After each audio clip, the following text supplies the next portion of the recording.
everyone, it's Anne from Totnes Library here. It's very grey today, so it might be a nice day to have a story. So I've got a special giant book from Totnes Library, and we're going to read one of my favourite books ever, which is called The Velveteen Rabbit, or How Toys Become Real. It's by Margery Williams, and I think this is a book for everyone, not just for children. So I hope you enjoy it. It's possible we'll get the cat walking through. There was once a Velveteen Rabbit, and in the beginning he was really splendid. He was fat and bunchy, and as a rabbit should be. His coat was spotted brown and white, he had real thread whiskers, and his ears were lined with pink sateen. On Christmas morning, when he sat wedged in the top of the boy's stocking, with a sprig of holly between his paws, the effect was charming. There were other things in the stocking, nuts and oranges and a toy engine and chocolate almonds and a clockwork mouse, but the rabbit was quite the best of all. For at least 2 hours the boy loved him, and then aunts and uncles came to dinner, and there was a great rustling of tissue paper and unwrapping of parcels, and in the excitement of looking at all the new presents, the Velveteen Rabbit was forgotten. For a long time he lived in the toy cupboard or on the nursery floor, and no one thought very much about him. He was naturally shy, and being only made of velveteen, some of the more expensive toys quite snubbed him. The mechanical toys were very superior, and looked down upon everyone else. They were full of modern ideas, and pretended they were real. The model boat, who had lived through 2 seasons and lost most of his paint, caught the tone from them and never missed an opportunity of referring to his rigging in technical terms. The rabbit could not claim to be a model of anything, for he didn't know that real rabbits existed. He thought they were all stuffed with sawdust, like himself, and he understood that sawdust was quite out of date and should never be mentioned in modern circles. Even Timothy, the jointed wooden lion, who was made by the disabled soldiers, and should have had broader views, put on airs and pretended he was connected with government. Between them all, the poor little rabbit was made to feel himself very insignificant and commonplace, and the only person who was kind to him at all was the Skin Horse. The Skin Horse had lived longer in the nursery than any of the others. He was so old that his brown coat was bald in patches and showed the seams underneath, and most of the hairs in his tail had been pulled out to string bead necklaces. He was wise, for he had seen a long succession of mechanical toys arrive to boast and swagger, and by break their mainsprings and pass away, and he knew that they were only toys, and would never turn into anything else. For nursery magic is very strange and wonderful, and only those playthings that are old and wise and experienced like the Skin Horse understand all about it. "What is real?" asked the rabbit one day, when they were lying side by side near the nursery fender before Nana came to tidy the room. "Does it mean having things that buzz inside you and a stick-out handle?"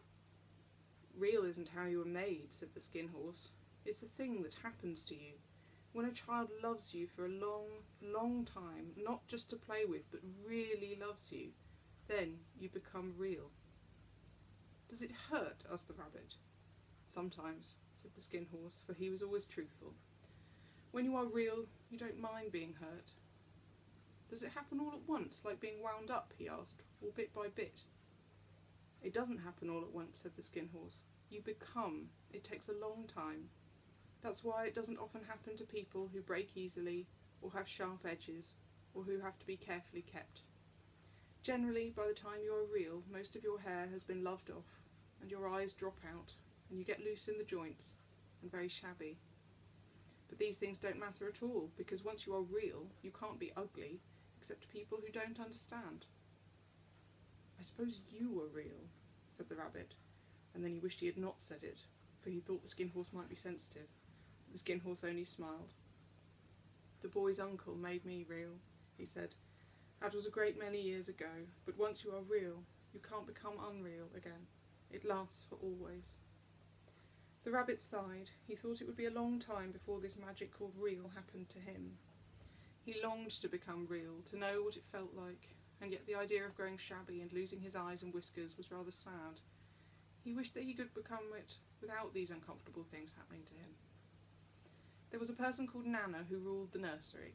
Sometimes she took no notice of the playthings lying about, and sometimes, for no reason whatever, she went swooping about like a great wind and hustled them away in cupboards.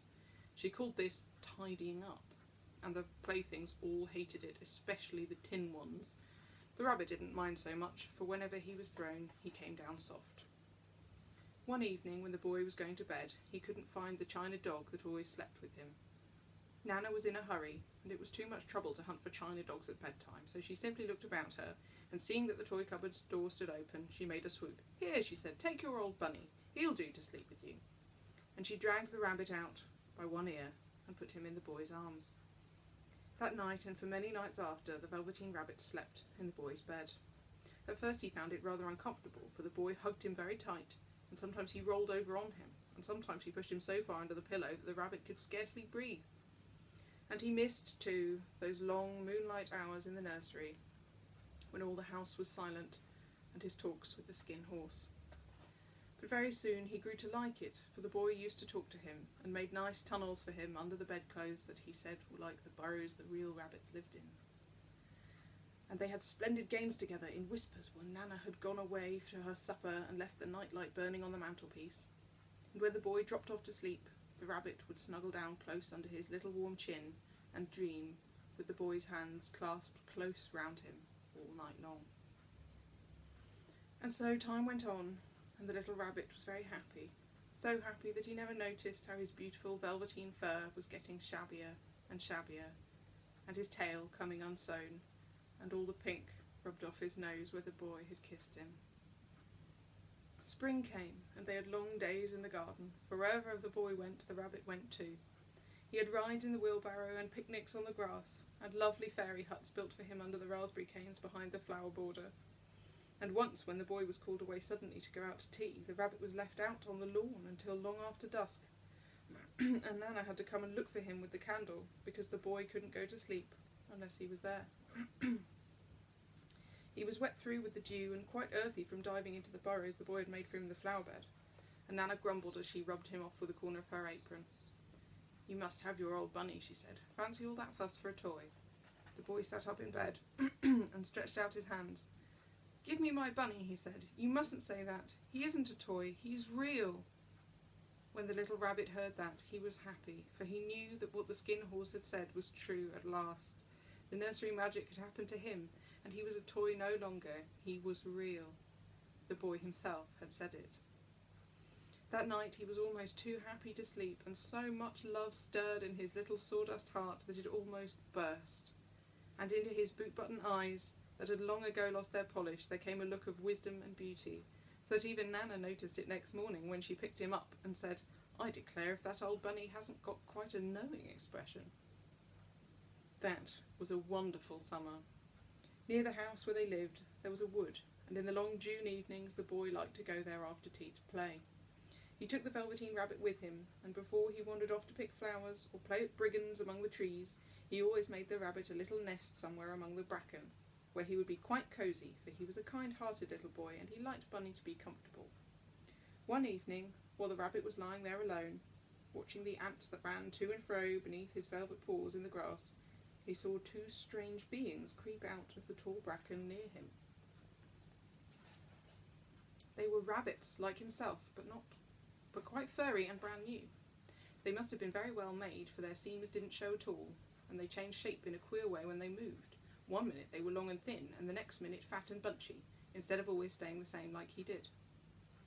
Their feet padded softly on the ground, and they crept quite close to him, twitching their noses, while the rabbit stared hard to see where the clockwork stuck out, for he knew that people who jump generally have something to wind them up, but he couldn't see it.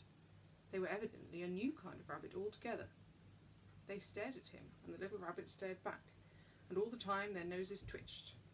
"Why don't you get up and play with us?" one of them asked. "I don't feel like it," said the rabbit, for he didn't want to explain that he had no clockwork.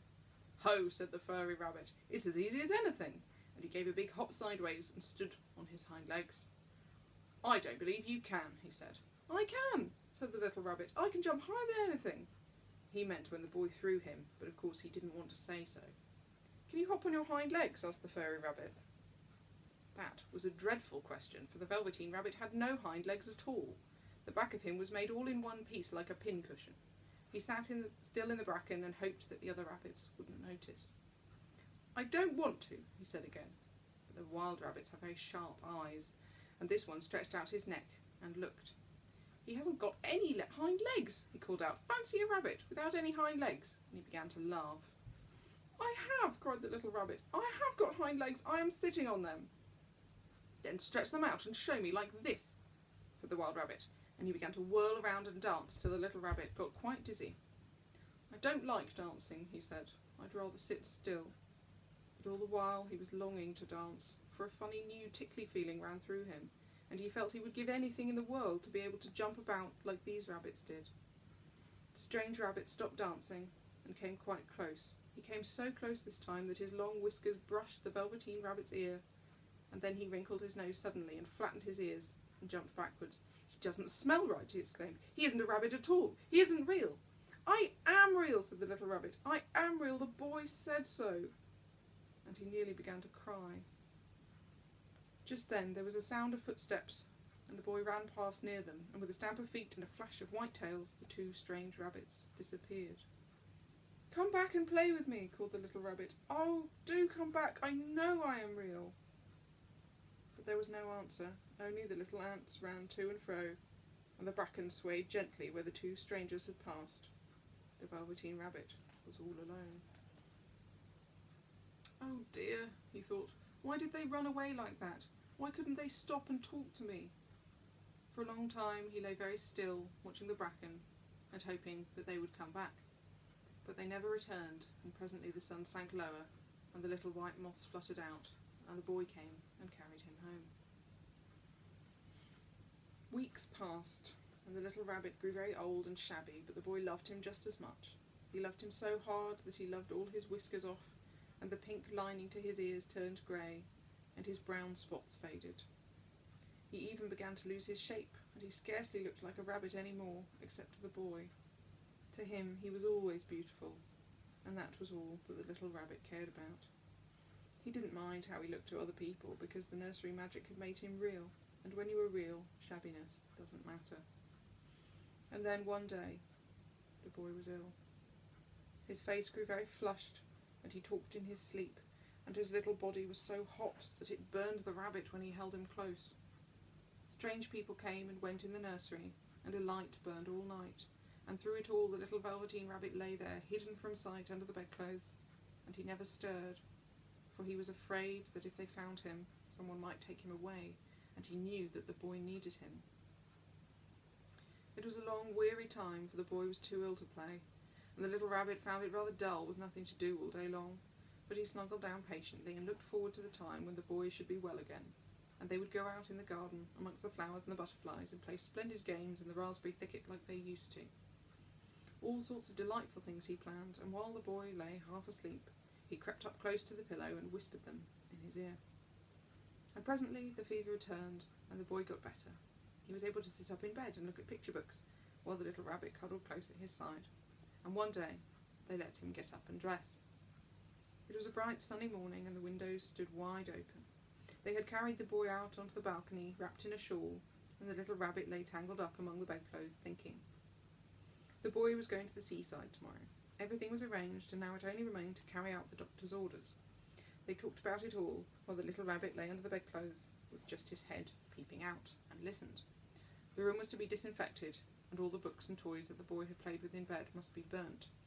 "Hurrah!" thought the little rabbit. "Tomorrow we shall go to the seaside." For the boy had often talked of the seaside, and he wanted very much to see the big waves coming in, and the tiny crabs, and the sandcastles. Just then Nana caught sight of him. "How about his old bunny?" she asked. "That?" said the doctor. "Why, it's a mass of scarlet fever germs. Burn it at once. What nonsense! Get him a new one. He mustn't have that any more." And so the little rabbit was put into a sack with the old picture books and a lot of rubbish, and carried out to the end of the garden behind the fowl house. That was a fine place to make a bonfire, only the gardener was too busy just then to attend to it. He had the potatoes to dig and the green peas to gather, but the next morning he promised to come quite early and burn the whole lot. That night the boy slept in a different bedroom, and he had a new bunny to sleep with him. It was a splendid bunny, all white plush with real glass eyes, but the boy was too excited to care very much about it. For tomorrow he was going to the seaside, and that in itself was such a wonderful thing that he could think of nothing else. And while the boy was asleep, dreaming of the seaside, the little rabbit lay among the old picture books in the corner behind the fowl house, and he felt very lonely. The sack had been left untied, and so by wriggling he was able to get his head through the opening and look out. He was shivering a little, for he had always been used to sleeping in a proper bed, and by this time his coat had worn so thin and threadbare from hugging that it was no longer any protection to him. Nearby he could see the thicket of raspberry canes growing tall and close like a tropical jungle, in whose shadow he had played with the boy on bygone mornings.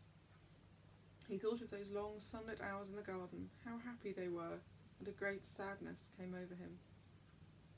He seemed to see them all pass before him, each more beautiful than the other, the fairy huts in the flower bed, the quiet evenings in the wood where he lay in the bracken and the little ants ran over his paws, the wonderful day when he first knew that he was real. He thought of the skin horse, so wise and gentle, and all that he had told him.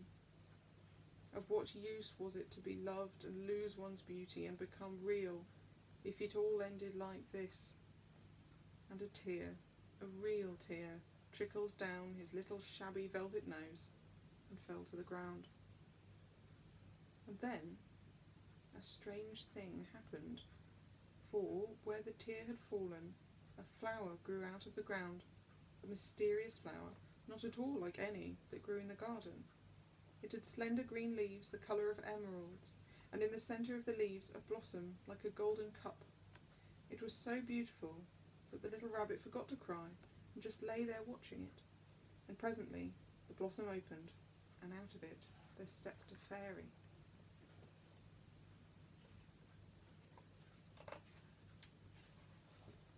She was quite the loveliest fairy in the whole world.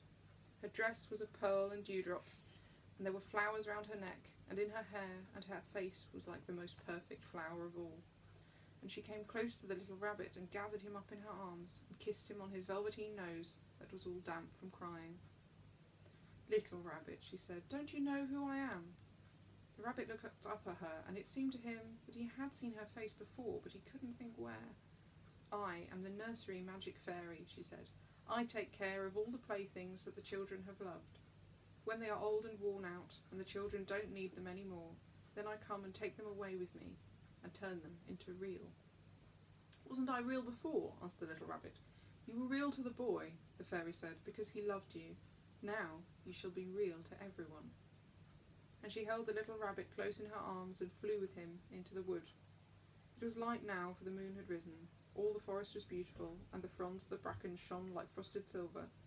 In the open glade between the tree trunks, the wild rabbits danced with their shadows on the velvet grass.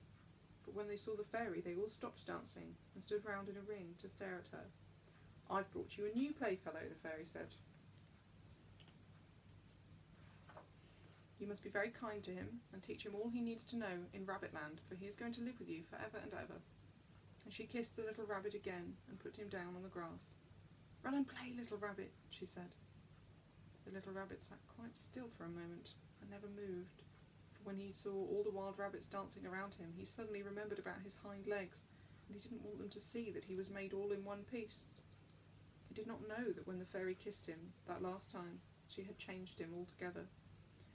And he might have sat there a long time, too shy to move, if just then something hadn't tickled his nose, and before he thought what he was doing, he lifted his hind toe to scratch it. And he found that he actually had hind legs. Instead of dingy velvet, he had brown fur, soft and shiny. His ears twitched by themselves, and his whiskers were so long that they brushed the grass. He gave one leap, and the joy of using those hind legs was so great that he went springing about the turf on them, jumping sideways and whirling round as the others did. And he grew so excited that when at last he did stop to look for the fairy, she had gone. He was a real rabbit at last, at home with the other rabbits. Autumn passed and winter, and in the spring, when the days grew warm and sunny, the boy went out to play in the wood behind the house. And while he was playing, 2 rabbits crept out from the bracken and peeped at him. One of them was brown all over, but the other had strange markings under his fur, as though long ago he had been spotted, and the spots still showed through. And about his little soft nose and his round black eyes there was something familiar, so that the boy thought to himself, "Why, he looks just like my old bunny that was lost when I had scarlet fever." But he never knew that it really was his own bunny, come back to look at the child who had first helped him to be real. The end.